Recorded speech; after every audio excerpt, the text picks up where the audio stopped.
Hello मेरे प्यारे बच्चों, कैसे हैं आप। वेलकम बैक टू क्वेश्चन पूछो। मेरा नाम है विशाल लंगर और मैं हूं आपका मैथ्स टीचर। तो बेटा आज जो हम पढ़ने वाले हैं, 4 सवाल हम ऑलरेडी कर चुके हैं अपनी एनसीईआरटी प्रश्नावली 1.3 के। आज हम आए हैं 5वें सवाल पे। ओके, 5वां प्रश्न हम हल करने वाले हैं। जरा ध्यान से देखिए, सवाल क्या है कि 1/17 के दशमलव प्रसार में अंकों के पुनरावृत्ति खंड में अंकों की अधिकतम संख्या क्या हो सकती है। मतलब क्या पूछ रहे हैं ये? अरे असल में पूछ क्या रहे हैं सर, ऊपर से चला गया। किसके ऊपर से चला गया भाई? टेंशन ना लो, बताता हूं।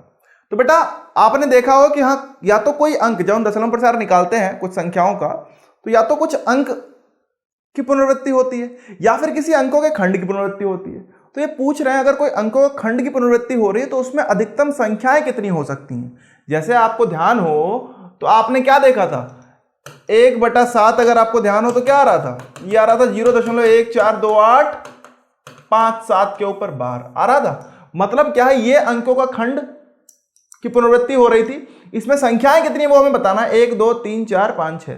वैसे हमें बताना है कि 1/17 में वो कितनी संख्याएं हो सकती हैं। ओके, तो जरा ध्यान से अब बताएं कैसे सर। चलो मैं आपको एक नोट लिखवाता हूं। मैंने सोचा था कि ये जब सवाल आएगा तभी ये नोट करवाऊंगा, जिससे कि आपको थोड़ा और क्लियर हो जाए। ओके, तो चलिए पहले नोट समझते हैं क्या होगा। आइए देखते हैं, देख लिया जाए। ओके, तो चलिए भाई नोट लिखते हैं। नोट क्या है? नोट बहुत साधारण सा है, लेकिन 2000 का नोट है भाई, खरा खरा। बहुत ध्यान से समझना, ठीक है? जरा ध्यान से समझो बालक। क्या है, नोट बोलता है कि किसी n 1/n के लिए, या बोल दो 1/n में जहां n एक भाजक है। क्या है बालक? भाजक है।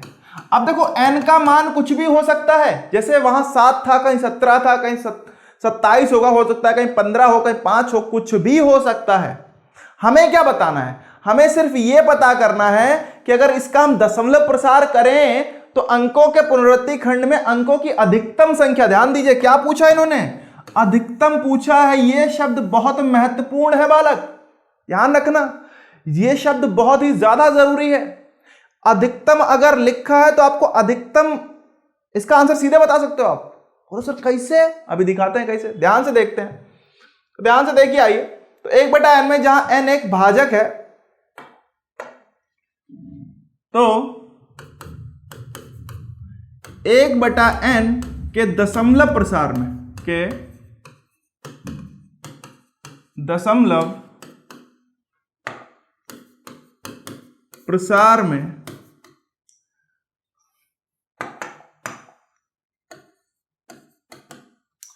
एक बटा n के दशमलव प्रसार में अंकों के खंड या अंकों के पुनरावृत्ति खंड, लिख लो कि दशमलव प्रसार में अंकों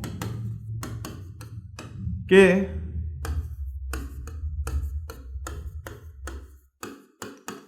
पुनरावृत्ति खंड में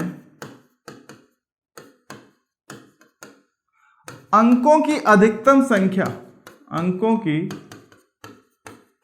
अधिकतम है। जरा ध्यान दीजिएगा, मतलब ज्यादा से ज्यादा इतने हो सकते हैं, कम इससे हो सकते हैं। हमेशा जहां पे भी अधिकतम आ जाए मतलब ये मैक्सिमम पहुंच गया भाई। इससे ऊपर नहीं जा सकते, इससे नीचे हो सकते हैं। अभी दिखाऊंगा मैं आपको। अंकों की अधिकतम संख्या कितनी हो सकती है बालक? n-1 हो सकती है। कितनी हो सकती है बालक? n-1। समझ में आ रहा नहीं आ रहा है? मतलब जो अंक बार बार आ सकते हैं उनकी संख्या n-1 हो सकती है। जैसा कि अभी हमने देखा भी था कि 1/7 आपको अगर करना हो कर लीजिएगा आप उसका विभाजन। 1/7 आता है बेटा 0.142857। बहुत बार हम इसका विभाजन कर चुके हैं। जरा ध्यान से देखो, नीचे 7 है तो इसके अंकों में अधिकतम संख्या कितनी आई जिनकी पुनरावृत्ति हो सकती है। ये पूरे अंकों का खंड देखो, ये ऐसे लिखा जाएगा ना, 0.142857, 142857, 142857।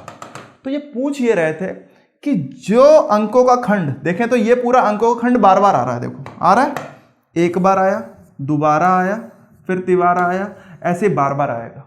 तो इस खंड में अधिकतम अंकों की संख्या कितनी हो सकती है ये पूछ रहे थे। थोड़ा ध्यान दो, कितनी संख्या? 1 2 3 4 5 6।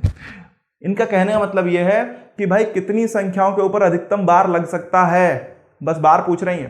तो आपको यह बताना है कितनी संख्याओं के ऊपर लग सकता है। देख लो भाई n-1, क्यों, ध्यान से देखो 7 है तो बेटा 7 में से 1 माइनस क्यों कितना आएगा, 6 आएगा। देखो अधिकतम संख्या 6 हो गई। बोलो सर हमेशा जरूरी है, हाँ बालक जरूरी है कि अधिकतम संख्या n-1 हो सकती हैं, लेकिन न्यूनतम हमें नहीं पता, उससे कम भले हो जाए। जैसे कि मैं आपको 1/3 बोलूं तो क्या आएगा बालक, ये आएगा 0.3333, मतलब क्या है 0.3 के ऊपर बार लग गया। जबकि यहां n का मान क्या था, n का मान देखो था 3, 3 माइनस 1 करूंगा 2 आना चाहिए था, लेकिन सिर्फ एक ही संख्या की पुनरावृत्ति हुई। क्लियर है नहीं क्लियर है, एक ही अंक की पुनरावृत्ति हुई। समझ में आ रहा नहीं आ रहा है, अरे क्लियर है। तो बेटा अधिकतम संख्याएं जो हो सकती हैं वो क्या हो सकती हैं, n-1 हो सकती हैं, उससे कम भी हो सकती हैं लेकिन उससे ज्यादा नहीं होंगी, ये फिक्स है। अब जरा सवाल पे आते हैं जल्दी से। तो सवाल हमारे पास क्या है भाई, सवाल है 1/17 के दशमलव प्रसार में। ओके, अब लिख लो, बस सिंपल है, जो ऊपर क्वेश्चन में लिखा था वो यहां नीचे उतार दो। क्या लिखोगे भाई, हल तो लिखिए 1/17 के दशमलव प्रसार में अंकों के पुनरावृत्ति खंड, अंकों के पुनरावृत्ति खंड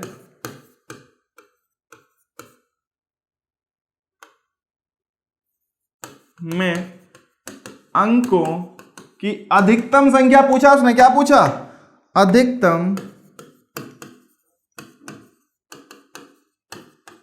संख्या। तो आप क्या बोलोगे, तो बोल दोगे ये क्या होगा, ये 17 में से 1 जाएगा, क्योंकि नीचे n का मान क्या है 17 है, तो ये कितना जाएगा 16 अंक हो जाएंगे। बेटा कितने हो जाएंगे, 16 अंक। समझ में आ गया नहीं आ गया, हल हो गया। लेकिन इन्होंने उसके बाद कुछ हमें और बोल दिया, आप सीधे सीधे आंसर बता सकते हो। क्लियर है नहीं क्लियर है, आपके पास बहुविकल्पीय प्रश्न मिल जाए, आप सीधे 16 मार दो। अगर अधिकतम पूछा, ध्यान दीजिएगा, लेकिन वहां शब्द होना चाहिए अधिकतम। देखो मैं इस पे बहुत जोर दे रहा हूं, और ये एक इंपॉर्टेंट नोट है, तो नोट को इंपॉर्टेंट मार्क कर लें। 2000 का था बालक, खो गया तो 2000 रुपए गए सीधे पानी में। आओ भाई आगे देखें क्या बोला इन्होंने, कि अपने उत्तर की जांच करने के लिए विभाजन क्रिया कीजिए।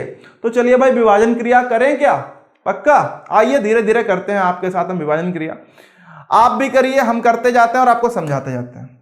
अब 1/17 को करने वाले हैं, क्या 16 आएंगे, जरा ध्यान से देखते हैं। उत्तर को चेक करते हैं, उत्तर की जांच कर लेते हैं, इसी बहाने जांच हो जाएगी। तो भाई हम क्या कर रहे हैं, 1 को भाग दे रहे हैं 17 से, किससे, 17। तो क्या आएगा बालक, जरा ध्यान से देखो। पहले तो क्योंकि ये 17 से छोटी संख्या है तो जाने वाला नहीं है, तो हमने लगा दिया दशमलव, तो 1 0 लग गया। लेकिन अब भी देखें तो 17 नहीं जा रहा है, तो 17 0 जा, मतलब 17 की 0 से गुणा करें क्या आएगा, 0 आएगा, आ गया। तो बेटा क्या बचा, यहां 10 बचा। अब क्या करो, क्योंकि दशमलव लगा तो 1 और 0, क्योंकि दशमलव के बाद सिर्फ 1 ही 0 लगा सकते हो, तो 1 0 मैंने लगाया, लेकिन फिर भी वो कट नहीं रहा था, तो मैंने क्या किया, 0 से गुणा कर दी 17 की, तो 0 आ गया। करना आता है ऐसे नहीं आता क्या, तो यहां से देखो अब ना दशमलव लगाया, थोड़ा 17 बचे 85 सर, ठीक है। उसके बाद कितना 15 बचेगा, 0 लगा लो बेटा, 17 8 100, पहाड़ा आता है ना पक्का। तो भाई यहां कितना बचेगा बालक, यहां बचा 14, 0 लगा लो, फिर 17 8 136 हो जाएगा बालक, हो जाएगा। फिर 4 बचा, फिर 0 लगा दो, 17 दूनी 34 आ गया बालक। फिर 6 बचा, फिर 0 लगा दो, तो 17 तिया 51 आ गया बालक। फिर 9 बचा, फिर क्या लगा दो, 0 लगा दो। लग गया, लग गया सर।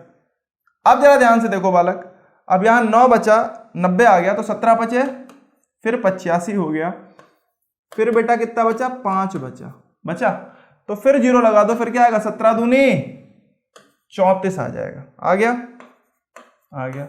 अब देखो बेटा यहां बचा 16, कितना बचा, 16, फिर 0 लगा दोगे तो क्या आएगा, 17 ने 153, 17 ने 153 आ गया बालक।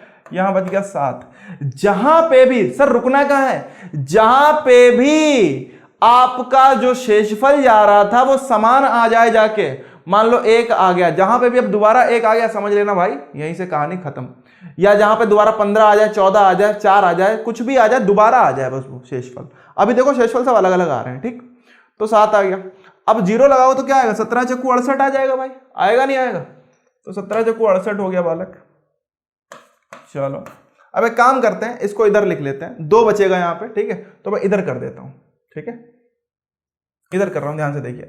तो भाई 2 बच गया, 2 बच गया। तो बेटा क्या आएगा, 0 लगाएंगे तो 17 एकम 17 आ जाएगा, आ गया। बेटा कितना बचा यहाँ पे, 3 बच गया। फिर 0 लगाया तो अब भी 17 एकम ही जाएगा, तो 17 एकम 17 हो गया भाई, ठीक है। अब कितना बचा बालक, अब बच गया देखो 13, 0 लगा हुआ है, क्या लगा हुआ है, 0। अब जरा ध्यान से देखें अगर, तो ये क्या हो जाएगा बालक, ओके, कितना आ गया 130। तो बेटा 17 7 119, ध्यान है नहीं ध्यान है, अरे पहाड़ा ओढ़ा तो आता है ना भाई, लेकिन भुला गए हो, सब भी भुला गए तो बेटा याद कर लो, बहुत काम की चीज होने वाली है, ओके। अब यहाँ क्या बचेगा, यहाँ बचेगा बालक 11 बचेगा, बिल्कुल 0 लगा दो, क्या आएगा 17 जंगा 102, फिर बेटा 8 आ गया 0, ओके। कितना बचा, 17 चक्कू 68, आ जाओ भाई। फिर बेटा 12 0, ओके। फिर 17 7 119, और अब जरा ध्यान से देखो बेटा, आ गया 1, आ गया। शुरू कहां किए थे, 1 पे शुरू किए थे, फिर से 1 मिल गया हमें, नहीं मिल गया। और जहां पे भी आपका दशमलव प्रसार क्या हो जाए, मतलब जहां पे भी शेषफल समान आ जाए, तो बेटा यहीं से आपका दशमलव प्रसार क्या होगा, क्या होगा भाई, इसकी पुनरावृत्ति होना शुरू हो जाएगी। समझ में आ रहा नहीं आ रहा है। तो अब अगर मैं करूंगा 1 करूंगा तो क्या आएगा, फिर 0 आएगा, फिर 5 आएगा, फिर 8 आएगा, फिर 8, फिर 2 3 5 2 9 4 1 1 7 6 4 7। मतलब क्या है, अब इसी खंड की, ये जो हमारा खंड है अंकों का, इसी की पुनरावृत्ति होने वाली है। क्लियर है नहीं क्लियर है। इसमें जरा अंक गिनते हैं तो हम क्या कहते हैं, 1/17 कितना आ रहा था देख लो भाई, तो लिख देते हैं इसको।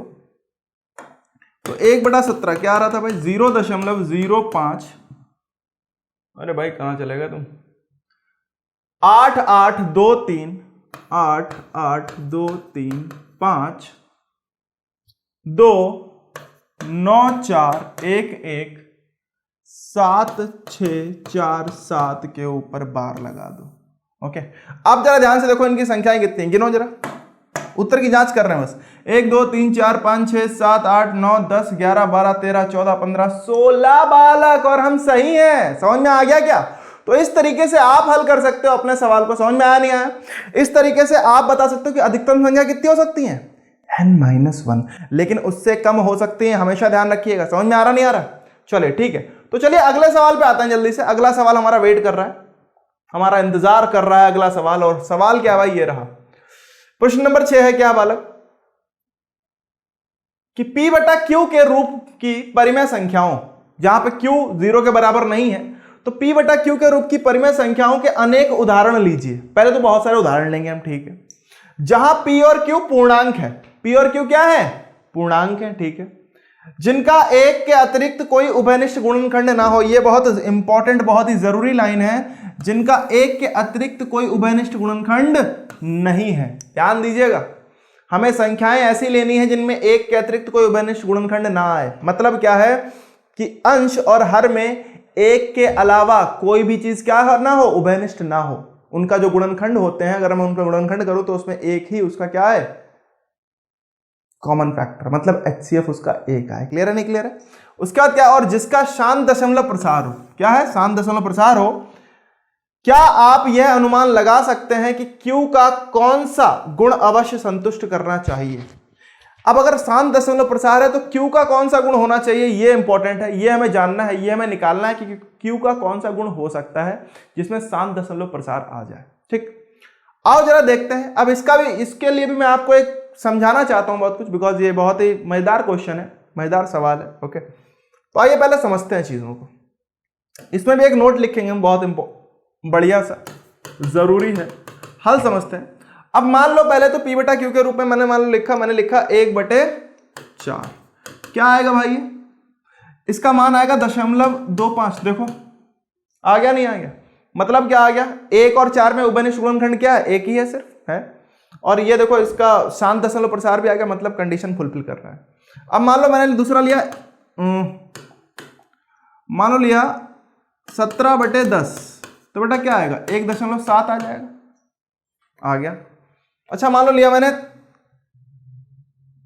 16/5, तो बेटा क्या आएगा यहाँ पे, यह आ जाएगा देखो 5 3 15, ठीक, और फिर 1 0 तो 5 दूनी 10, ये भी 3 दशमलव, देखो सब 7 दशमलव प्रसार आ रहे हैं नहीं आ रहे, आ रहे हैं सर, ठीक है भाई।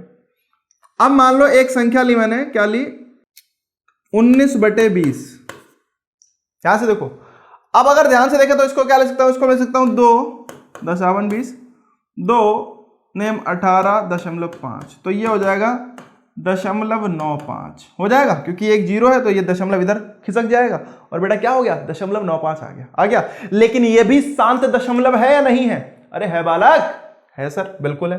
अब जरा ध्यान से देखो, ये इन सब में क्या आ रहा है, ये सब शांत दशमलव आ रहे हैं, और मैं इन्हीं को नहीं, आप कोई भी शांत दशमलव उठा लो, जस्ट लाइक मैंने लिखा, मान लो मैंने लिख दिया, मैं लिखा 1/200, 1/200 क्या आएगा भाई, ये आएगा हमारा, ध्यान से देखा तो क्या आ जाएगा, इसे मैं ले सकता हूं कैसे, 1/200 को काट पीट के करूं तो बेटा 2 100 बार में जाएगा और 2.5, तो बेटा ये आ जाएगा 0.005 आ गया, लेकिन ये भी शांत हो गया। तो भाई अब ये पूछना चाहते हैं कि ये जो शांत दशमलव आता है, तो हमें बताना है कि Q की कौन सी, Q का कौन सा गुण अवश्य संतुष्ट होना चाहिए। Q क्या था, Q हमारा था हर, अब ये पूछ रहे हैं कि हर का कौन सा गुण अवश्य संतुष्ट होना चाहिए। अब जरा ये ध्यान से देखते हैं, मान लो मैंने लिखा 1/3, तो बेटा ये देखो आता है 3.3333, ऐसे चलता चला जाएगा, क्या कभी शांत होगा। मैंने लिखा 1/7, क्या आएगा, ये तो हमें पता ही है, 1 4 2 8 5 7 आता है, आता नहीं आता, तो हम कह सकते हैं, अब इन सब में देखो तो क्या आ रहा है, कुछ भी आ जा रहा है, आ रहा नहीं आ रहा, लेकिन जितने भी शांत दशमलव थे, क्या उनमें कोई चीज ऐसी है जो उभयनिष्ठ है, क्या उसमें Q का कोई ऐसा गुण है जो उभयनिष्ठ है। अब जरा ध्यान से इस Q की हम क्या करने वाले हैं, अध्ययन करने वाले हैं Q का, कि हमें क्या मिलने वाला है। जरा ध्यान से देखो बालक, पहली संख्या में देखें तो Q का मान क्या है, 4 है, P/Q में हम देख रहे हैं बेटा Q का मान, ठीक है, तो Q बराबर हमारा 4 था, 4 का जरा अभाज्य गुणनखंड करिए, क्या करिए, जरा सा 4 का अभाज्य गुणनखंडन करके देखते हैं। तो बेटा इन सभी संख्याओं का अभाज्य गुणनखंडन करने जा रहा हूं, ध्यान से देखो क्या मिलेगा, 4 का किया तो हमें क्या मिला, 2 दूनी 4 2 एकम 2, ठीक है। दूसरा क्या 10 है, 10 का करो तो क्या आएगा, 10 का किया तो क्या आया भाई, 2 पंजे 10 5 एकम 5, ठीक है। तीसरा 5 है, 5 का करेंगे तो क्या आएगा, 5 एकम 5, सीधी सी बात है। 20 अगर देखें तो बेटा 20 का क्या आएगा, 2 10 20 2 पंजे 10 5 एकम 5। फिर हमारा 200 था बेटा, तो 200 करेंगे तो क्या आएगा, 2 100 बार में जाएगा, 2 50 बार में, 2 25 5 5 25 और 5 एकम 5। मतलब मुझे क्या दिख रहा है कि अगर मैं इन सभी जितनी भी जिनके भी शांत दशमलव आए, अगर मैं उनका क्या करूं, दशमलव प्रसार करूं, किसका, Q का, या मतलब अभाज्य गुणनखंडन करने जा रहा हूं, सॉरी किसका, Q का। तो बेटा अगर हम Q का अभाज्य गुणनखंडन कर रहे हैं तो हमें क्या दिख रहा है, जरा ध्यान से देखो बालक, 4 का बोले तो क्या आया, 2 गुणा 2, ठीक है। 10 का बोले तो क्या आया, 2 गुणा 5, ठीक है। 5 का तो 5 गुणा 1 हो गया, ठीक है, हटाओ। 20 का बोले तो क्या आएगा भाई, 2 गुणा 5, ठीक है। और 200 का बोले तो क्या आएगा, 2 गुणा 2 गुणा 2 गुणा 5 गुणा 5 आएगा। मतलब क्या है कि हमें क्या दिख रहा है कि उसके अभाज्य गुणनखंडन में सिर्फ और सिर्फ क्या है, 2 और 5 है। अरे बोल सकते हैं हम कि जिनके भी अभाज्य गुणनखंडन में, तो हम कह सकते हैं Q की जो आवश्यक प्रॉपर्टी है, जो आवश्यक उसका गुण है, वो क्या है कि भाई Q का अभाज्य गुणनखंड में सिर्फ 2 और 5 ही हो सकते हैं। हो सकते हैं, नहीं हो सकते हैं, अरे हो सकते हैं, हम बोल सकते हैं, क्योंकि अगर 2 और 5 के अलावा कुछ भी हुआ, जैसे यहां 3 आया था, 7 आया, कुछ भी आया, मतलब उनके साथ भी कुछ भी आ जाए, मान लो मैं लिखूं, जरा ध्यान से देखना, 1/6 भी लिखूं, 1/6 लिखूं तो इसमें 2 है, नहीं है। अब इसका भी अगर हम करेंगे तो क्या आएगा बालक, ध्यान से देखो, तो बेटा 6 दशमलव लगा तो 6 कम 6, ठीक है। फिर क्या आएगा, 4 0, तो 6 6 36, फिर 4 0, फिर 6 6 6 6 चलता चला जाएगा, जाएगा नहीं जाएगा। मतलब क्या है, अब 6 का अगर गुणनखंडन करें तो क्या आएगा, ये आएगा 2 गुणा 3, मतलब 2 तो था इसमें, लेकिन 3 भी आ गया नहीं आ गया। तो अगर 2 3 के अलावा कुछ भी और आ गया अभाज्य गुणनखंडन में तो हमारा ये क्या हो जाएगा, तो भाई साहब ये अनवसानी आवर्ती हो जाएगा। अगर सिर्फ और सिर्फ 2 और 5 हुआ तो हमारे पास क्या आ जाएगा, तो हम कह सकते हैं कि हाँ हमारा जो होने वाला वो क्या हो जाएगा बालक, शांत दशमलव प्रसार हो जाएगा। समझ में आ गया नहीं आ गया? तो चलिए लिख लीजिए बेटा जल्दी से इसे क्या कह सकते हैं। तो हम ये हमने करके देख लिया, अब आप कह दो, इसको हटा देना चाहो तो इन तीनों को गायब कर लेना, लिखो। अच्छा तो हम क्या सकते हैं, हाँ तो हम क्या कह सकते हैं, तो हम क्या सकते हैं बालक कि P बटा Q में यदि P और Q में एक के अलावा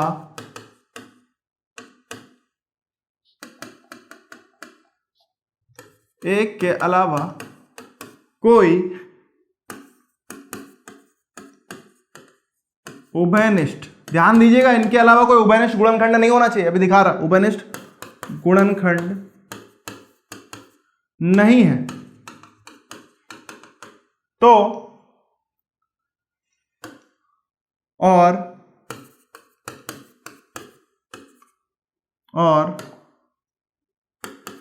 P बटा Q का दशमलव प्रसार शांत है, P बटा Q का शांत दशमलव प्रसार है। क्या है भाई, शांत दशमलव प्रसार है। तो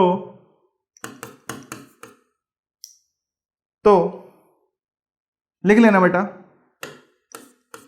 या चलो ऐसे लिख दो, यह तभी संभव है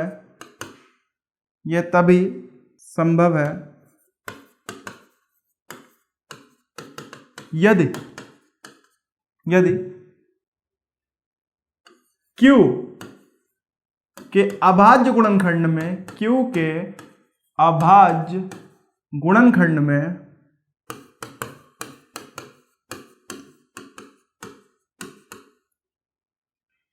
सिर्फ 2 या 5 या 2 और 5 अभाज्य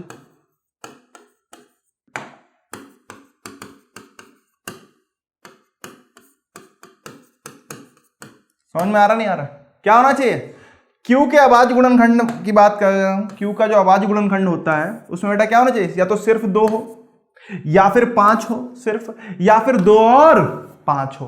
अगर इनके अलावा कुछ भी आया तो समझ लो गया बालक। क्लियर है नहीं क्लियर है? अब देखो एक मैंने चीज लिखी कि एक के अलावा कोई वो नहीं होना चाहिए उभयनिष्ठ गुणनखंड, उसका मतलब समझ लो। चलिए मान लीजिए लिखा मैंने 3 बटा 6 लिख दिया। अब अगर आप 6 का गुणनखंड करोगे तो क्या आएगा, ये तो आएगा 2 गुणा 3। अब बोलोगे सर इसमें तो है ही नहीं, इसमें तो 3 आ गया। अरे बालक जरा ध्यान से देखो, ये कटेगा भी तो 3 दूनी 6 कट गया, तो बेटा क्या आ गया, 1 बटा 2 आ गया नहीं आ गया। मतलब जो संख्या होनी चाहिए उनमें कुछ कटने वाला ना हो, उनका उभयनिष्ठ गुणनखंड सिर्फ 1 हो। अब देखो, अब 2 का अगर करेंगे तो ये क्या आ गया, 0.5 आ जाएगा। तो इसका मतलब क्या हुआ कि उनके बीच में कुछ भी उभयनिष्ठ नहीं होना चाहिए, कुछ भी कटे ना, संख्याएं ऐसी होनी चाहिए। क्लियर है नहीं क्लियर है? तो चलिए इसी के साथ आपका 5वां और 6ठा सवाल हल हो गया है, जो कि थोड़े समझने वाले प्रश्न थे। ओके, और ये इंपॉर्टेंट नोट के तौर पे भी लिख लीजिएगा बेटा, ये एक नोट भी है और आपका सवाल का हल भी है। समझ में आ रहा है? ये नोट भी है, ध्यान दीजिएगा। ओके, तो चलिए इसी के साथ मिलते हैं अगली क्लास में, और अगली क्लास में बचे हुए जो 3 सवाल हैं वो हम हल करने वाले हैं। अगर अभी तक आपने नहीं किए तो बेटा कर लो। ओके, और वीडियो को शेयर करो जितना शेयर कर सकते हो। बाकी कमेंट में लिख के बताओ कैसा लगा, समझ में आया ये क्वेश्चन, ये सवाल समझ में आया तो बहुत अच्छी बात है। चलिए मिलते हैं अगली क्लास में।